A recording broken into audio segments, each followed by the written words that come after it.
You've had such an interesting run for so many reasons. You and Angie just had a great conversation on her podcast about Yes.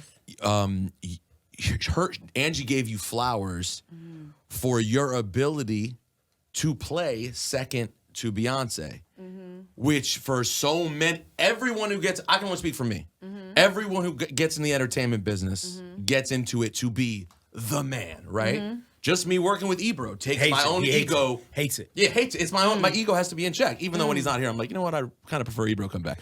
But it does take an ego check, and you happen to be standing next to the brightest light on planet Earth. Like, you think Big Boy from Outkast has it tough being next to Andre.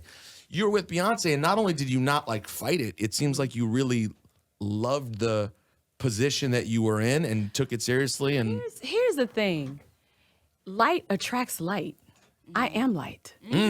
So I am a beautiful brown shining light. So I don't think anybody's light dims anyone else's. I think that when other people start to compare you, I think that that's when it shows how dim they are of themselves.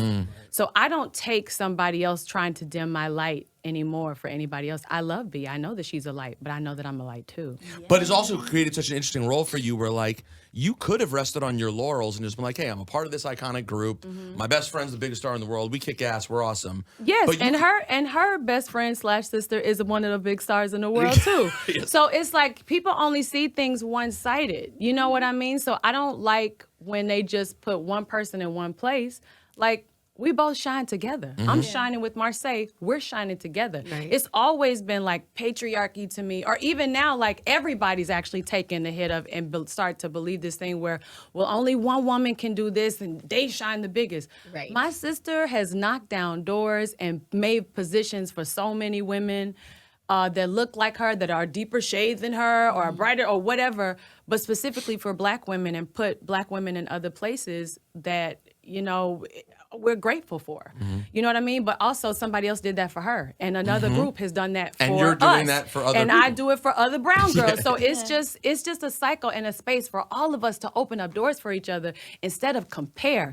Don't be so limited. And I feel like people who compare are limited in their minds, and they limit themselves. And so don't do that to other people.